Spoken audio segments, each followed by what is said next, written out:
Guys, welcome to my mini blog. অনেকদিন পর আজকে আমি আর রিমি যাচ্ছি আর বাইরে ডিনার করতে। হঠাৎ করে মানে সারাদিন ক্লাস করার পরে আমার ক্রেভিং হলো বাইরে খাবো আজকে, তো রিমি আর আমি দুজনে মিলে যাচ্ছি। এখন একটু বাজার যাবো, বাজার থেকে তারপরে আমরা কিছু খেতে যাবো। বাজারে কয়েকটা কাজ আছে, দেন করে যাবো। চলো যাওয়া যাক। এই চলে এসেছি আমরা বাজারে এখন ব্লাউজের দোকানে যাব। সামনে সরস্বতী পূজা বলে কথা, শাড়িটারি না ঠিক করলে হবে বলো।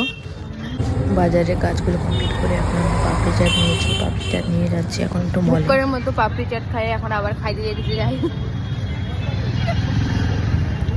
এখন আমরা টোটোতে উঠছি বাজার থেকে।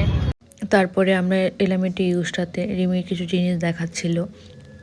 এখান থেকে অ্যারোমাস পাঞ্জাবটা সামনেই, তো আমরা ওখানে ডাইরেক্ট চলে গেছিলাম। ওখানে গিয়ে বসে অনেকক্ষণ ফটো তুলে তারপরে স্টার্টার কিছু খেয়ে তারপরে আমরা মেন কোর্স খেয়ে অনেকক্ষণ আড্ডা মেরে বাড়ির দিকে রওনা দিলাম। আমরা এখন খাওয়া দাওয়া বাড়ি গেছি গাইস। মাঝখানে ভিডিও করতে ভুলে গেছিলাম, আমরা ব্লগ করতে ভুলে গেছিলাম, খাইতে ফটো তুলতে ব্যস্ত হয়ে গেছিলাম।